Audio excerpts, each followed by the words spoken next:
Everyone, welcome back to my channel. Today we are going to read more Beyond a Game, the Freak Circus fanfic, found an archetype of our own.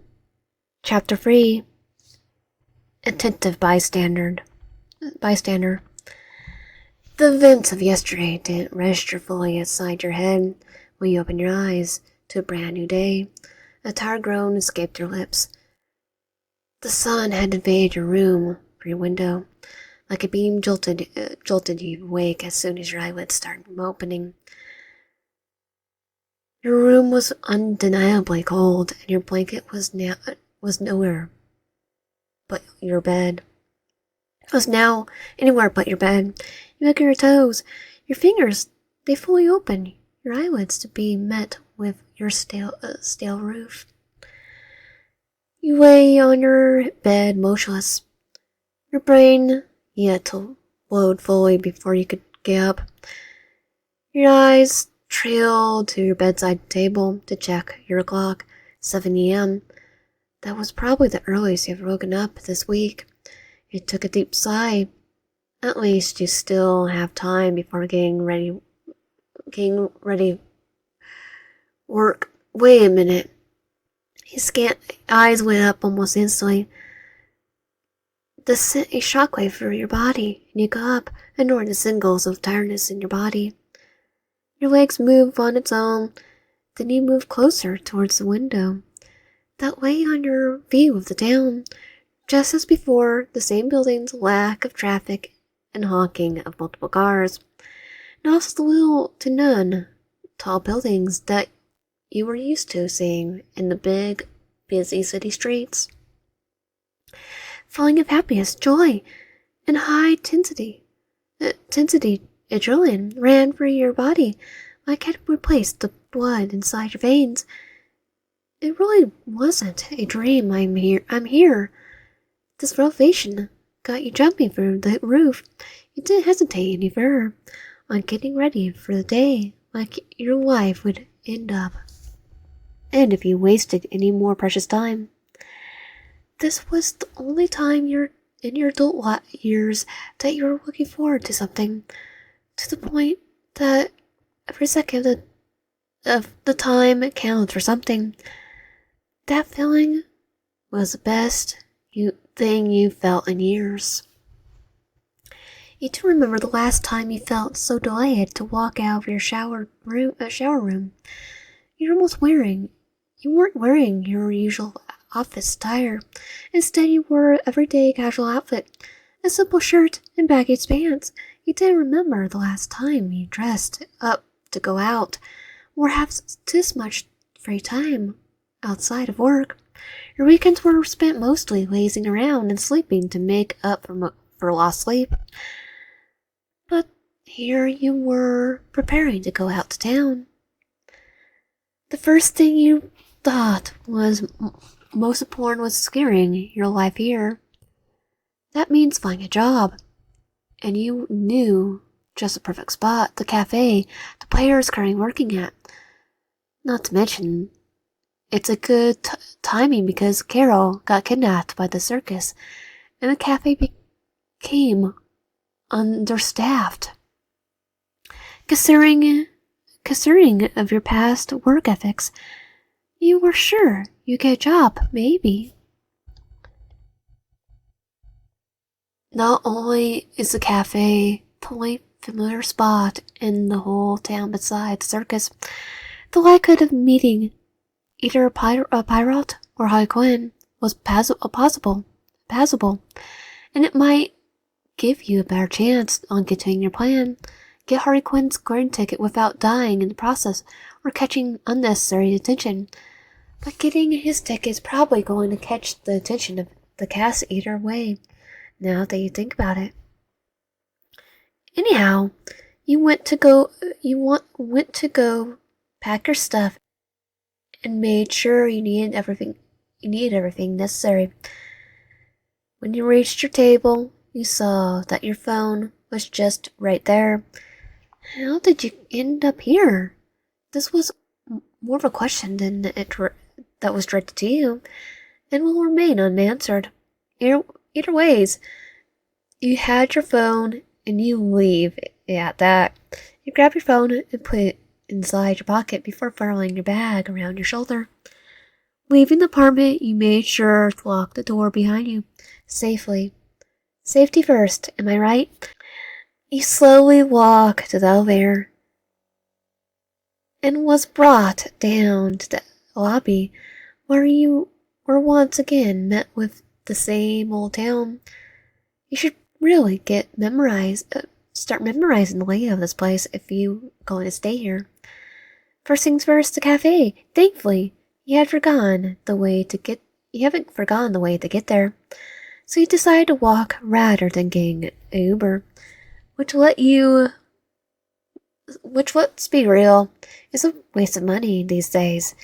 As you walked past numerous shops and other varied buildings, you realized how big the world here than the one shown in the game. It makes you feel more connected to it than there ever before. Just a few short minutes later, you find yourself outside the same cafe. There's obvious signs that the door saying, I need a staff. You smile as you entered. The bell ringing under the door, and then behold, you saw the player. They smile at you, a smile of familiarity. Hey, it's you again. They spoke with softness. No wonder Pilot likes the player so much. You offer a smile back at them. Morning. Saw that the shop needs some staff. Was wondering if I could play here. At your mission, the player nodded. Of course. I'll tell him right away if there's still a spot left for an interview. And just like that, they went to the back room and he patiently waited for their return. He looked over at the nearby clock, then a plant that was quite a flake in the corners of the shop. He never really imagined what the shop would look like besides the one imaginary imagery of it in the game itself.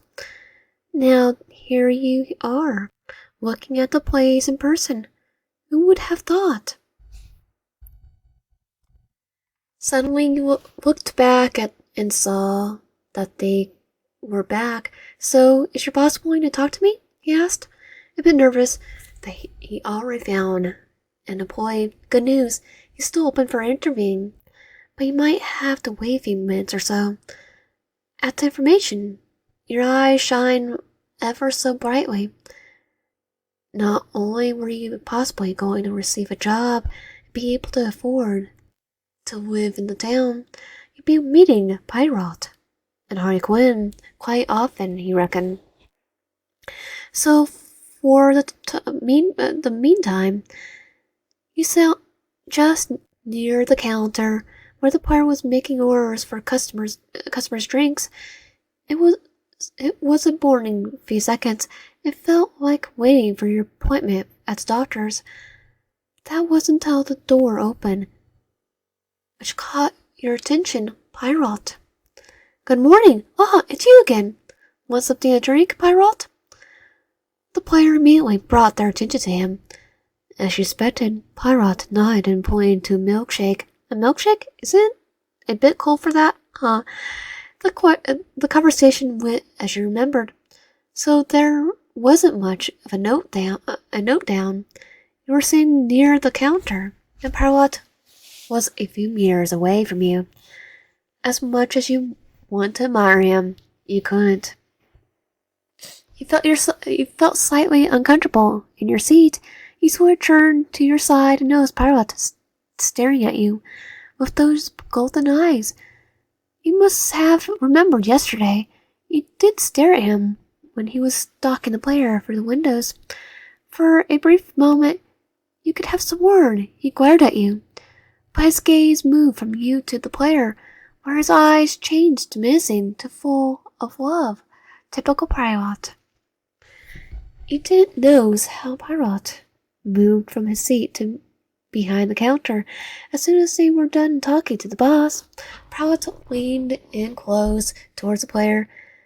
You were a guest what they were discussing, so he put it to no mind. Unexpectedly, you and the player locked eyes, and then nodded. Their hands pointed towards towards the boss, who was waiting for you while sizing up. In no time, you stood up and walked past the two before going to the back room to be interviewed. Like any other interview for a job, it was rather boring. You were asked questions on how you were to deal with a certain situation or scenario, past job experiences, your pros and cons, all the basic questions. It didn't take that long, and you were dismissed, with the boss having a thoughtful look on his face. He said your thank yous and goodbyes before exiting from the room and sighing a brief breath of relief. Walking back to return to the rest of the cafe, he froze in place when seeing an individual who stood out amongst the rest. A certain clown who wore green and black and, just like Pryrot, also had a few golden tint on his circus tire. Harley Quinn. It seems that he was interacting with the player, though interacting seemed to be an understatement. Teasing and being absolutely annoying would be the more accurate term. As he approached the two, he heard a familiar line come from Harley Quinn's mouth. "So, are you finally going to accept my ticket?" Harley Quinn asked with his characteristic tone, looking at the player straight in the eyes with a huge grin. "No, I already have one, and I promise I'll use it." The player seemed to be done with his BS. You could tell how annoyed they sounded. "Damn, they're lost." You utter it's inside your head. You swiftly approach the player and tap their shoulder, which they didn't hesitate on looking back behind their back, giving you their usual smile. "Hey, how was your interview?" The player quickly forgot about Harley Quinn's presence, and you noticed how fast the grin on his face faltered. Was he upset or annoyed? In your ways, you looked back at the player. It was fine. I was expecting to be a lot more scarier." You brush it off with a laugh. The player seemed to join the humor. The boss isn't an intimidating man, but he's quite nice when you get to know him. The player assured you. "I have no doubt." You paused briefly to look at Harley Quinn, who noticed your eyes on him, and you two lock eye contact. "Who's your friend?" A part of you felt bad for leaving Harley Quinn out of the loop, but at the same time, you really wanted to hear him speak. Something that was not part of his usual script that he had memorized. "Friend?" "Oh, you're mistaken." The player shook their head, which promoted a head tilt from the clown behind them. "You wooed me," he said dramatically. The player looked between you and Harley Quinn, then back at you again. "Hey, can you do me a favor?" They leaned in, whispering in your ear while Harley Quinn raised his eyebrows. "What's up?" "It would be a lie if you said that this is a new route. If you could call it interested to be more than anything. I know you weren't working here yet, but can you help me entertain this guy? I seriously don't want to deal with him at this moment. I owe you one later." They sound almost desperate to get Harley Quinn out of their hair, and your day one purpose was to get the get in contact with Harley Quinn anyways. So to you, it seemed to be a win-win situation. "Yeah, of course. That's what future coworkers do for each other." You wink at them, which results in them smiling as a gesture of appreciation before bolting out of there to do God knows what. "So, you're the little bartender's friend Harley Quinn's smoothing but mysterious tone got you walking in again. You could say that. Now, what was left is you and Harley Quinn, and some customers in the background. But they're very audible at the moment. Your heart is beating quite abnormally. That piqued my interest modestly. You could see his grin getting bigger, if that was even possible. But then again, he isn't just human to begin with. Weird taste of interest, despite the fact you want to immediately jump into the ticket topic. You need to keep your cool. For God's sake, you just got here, and you didn't need problems to arise right now.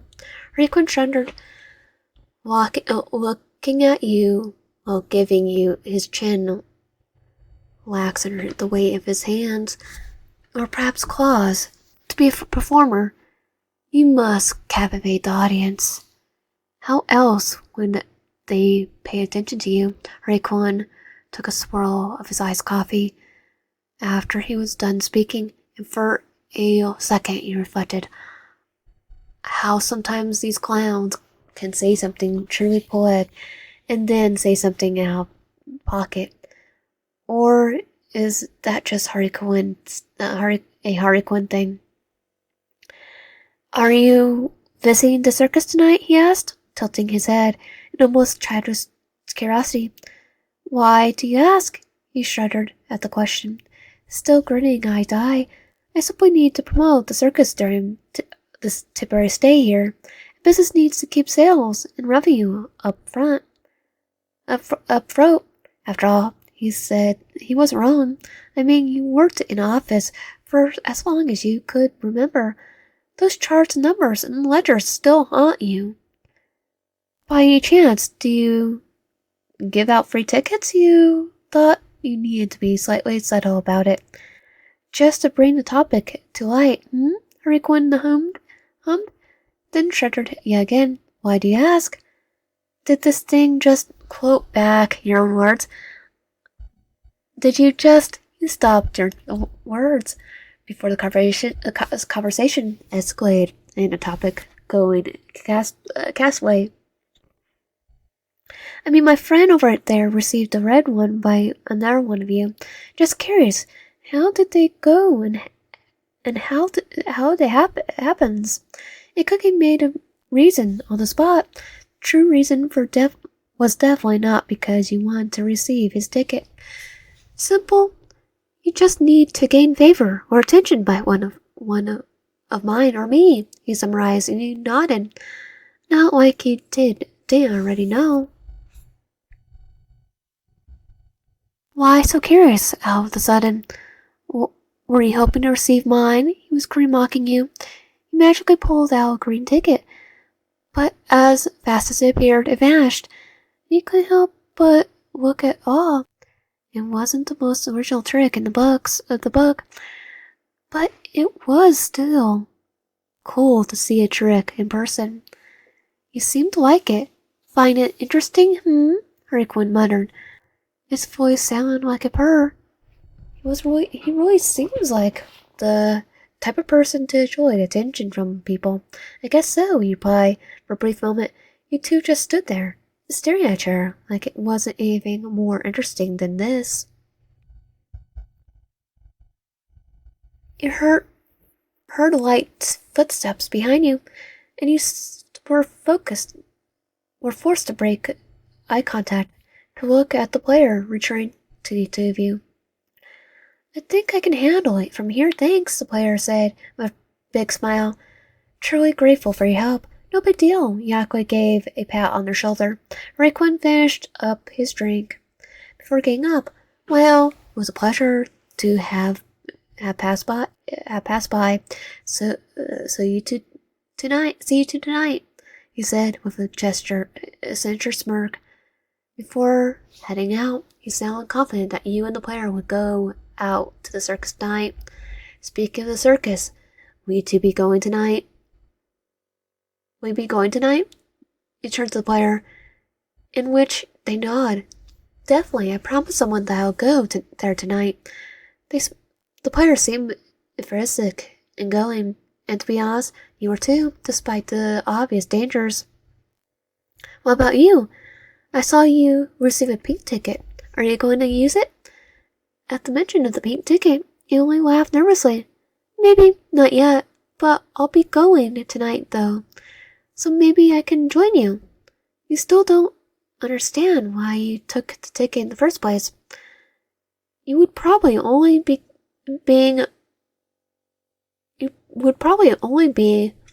ending up devoured because let's be real, it doesn't exactly look the most appealing. When you mentioned about going together with the player, they seemed almost joyous. Of course, it would be more fun with someone. I really enjoy your company. The player was surprisingly a lot kinder than you expected. I mean, it was expected in the same time because that's how they were supposed to be written. But it was a nice change of pace in your life after all the terrible shenanigans that has occurred in your short life. That day, you decided to keep the player company. It wasn't like you had anything else to do that was more interesting than interacting with a character that was supposed to be you, but currently not you. It was something hard to grasp, but you didn't mind. It was mildly interesting. As the sun slowly escapes from the sky, you notice that the cafe that used to be so lively in the morning was now much more quieter. This gave you time to get to know the player. You found out that they enjoy feeding stray cats or dogs, gardening, baking, and all these normal hobbies. To you, these people used to be just game characters from the screen, but now they were alive, and that they were right in front of you. But the correlation that they were their own person in their own interest, it made you sad. You wondered about what the other characters seemed to enjoy as well. The sun had now disappeared from the sky, leaving it with a bright, pale moon and dimly lit stars. You were waiting for the player to grab their stuff, wave to their boss and goodbye before following right behind you to the door. It was a long walk to the circus. Near was it hard to spot. It was practically shining at you. On the way, you didn't forget to buy a normal ticket, so you don't have to use a pink one. You weren't suicidal yet. The player was right in front of you as you both approached the entrance, where you spotted an not so friendly face, the two distinguishable black and white mask with a big smile, the big top hat, and the suit, like the attire in the color form of blue and gold. Ticket taker, you whispered to yourself as you saw the player have their tickets punched. Oh, special ticket. Be sure to keep it safe, alright? You need to show it at the attractions, ticket taker explained. The smooth tone in his voice could not fool a person, not you, maybe. Okay, but what's a special ticket? The player asked out of curiosity. Ticket taker was about to answer their question, but you opened your mouth first, unfortunately. You got front row seats? He practically copied what he's going to say. Maybe chuckling to yourself. When you realized the mistake, he coughed, obviously loud, giving your yellow ticket to the ticket taker. As he painfully punched it, having his eyes on you while doing so. As soon as you received back your ticket, you instantly dragged the player inside. What was that about? They asked, slightly worried, because you had shown a rare particular behavior that even ticket taker found strange. You could see it in the way his eyes were practically glued on you. Oh, nothing. Don't worry about it, you smiled usually, which got the player scratching their chin. Okay, How about you go to the green tent? You go to the green tent.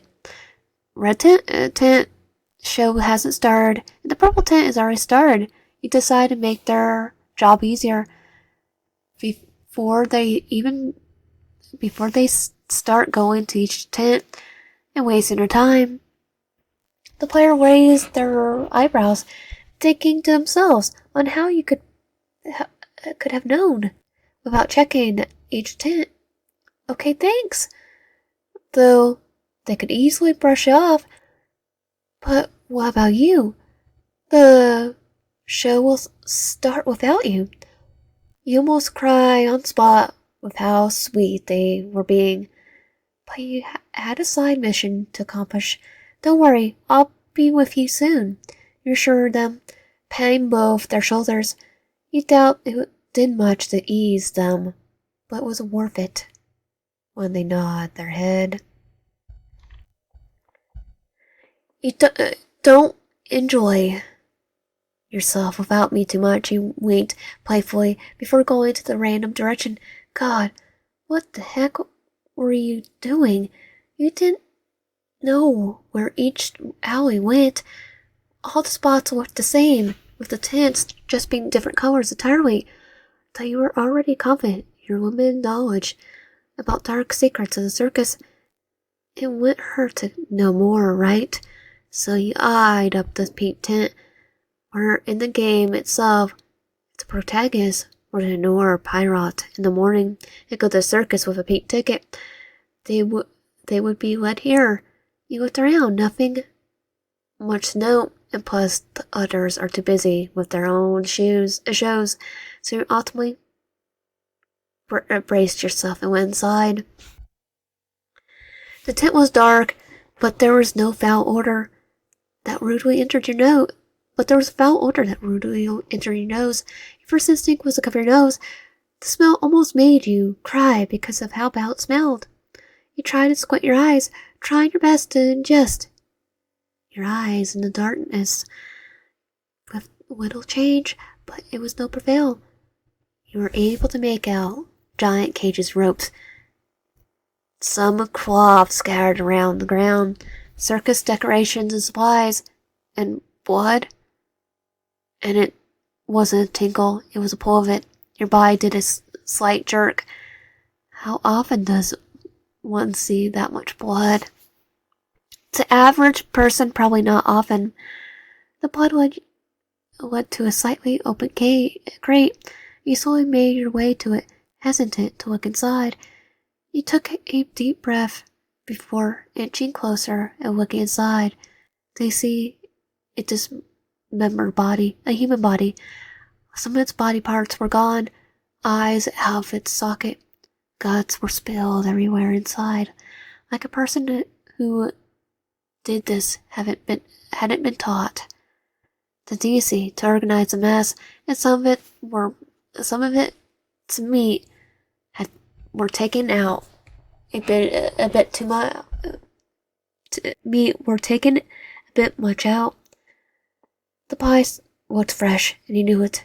Your proximate the body was a few hours in, so blood was dried, but he hadn't seen the decay, so obvious maggots formed around it, but it's sure as heck stinked. Not wanting to stay in his tent for any longer, he barreled out. You already knew the circus kidnapped humans to feast on them, but to see an actual body with your own eyes was unsettling. You weren't quite paying attention to your surroundings when you suddenly bumped into someone. You lightly fell back. Not much that was caught off. You were cough bounce. I'm so sorry. You looked up to see no other than Gesture. How could you have forgotten about this beautiful man? You didn't expect to run into him this early. You seem a little lost, dear guest. That intricate, smooth, buttery voice almost made you disintegrate. I am. This place is quite big. Previous encounter with the body was like non-existent in your smile. No one should be this normal after seeing a dead body. But what can you do? Isn't it? I'm quite pleased you drew your tear. Have you watched one of the shows or tried out the games? You suddenly got suspicious. The Jester's character hasn't been fully discovered. You at least knew he had a deep hatred for humans. So why is he prolonging this conversation? Unless he's being polite. But he can be polite after the conversation and cut the conversation short. Either that or you were just being overly paranoid. Dear guest, here's a gesture call out to you. Again. Which made you snap out of your thoughts. Oh, yes, sorry. And no, I haven't. I've been more interested with how the circus looks like appearances and everything. Am I right? You both laughed. But more like finding at your own attempts at charisma utterly humorous. That is indeed correct. Nobody wants to visit a torn-down circus. For some reason, Jester kept his big smile, and though it was captivating, it was also eerie. Well, I have a friend I should go and check up on. It's nice meeting you, Jester, you said in a flustered manner before slipping away. After you were out of view, his smile dropped slightly, looked back, like his eyes were looking like a glare. Haven't introduced myself yet, guest, he muttered to himself. A slight pause before he spoke again. Boy, keep an eye on this one, will you? Out of nowhere, Ticket Taker was laying against one of the mini tents. Piqued your interest? He asked out of curiosity, but amusement. Not out of curiosity, but amusement. I could say the same for you. The comment made Ticket Taker pause. Harley Quinn didn't mention this one seemed different. I would like you to investigate them. Any verbal information is necessary, he demanded. He didn't seem the type to man to enjoy seeing failure. I won't disappoint, Ticket Taker said, before disappearing yet again in the shadows. Jester let out a huff, but then his smile got wider. Interesting, very interesting. And that was Chapter 3 of Beyond the Game. If you like my content, please consider subscribing, liking the video, and commenting down below. And I'll see you guys next time.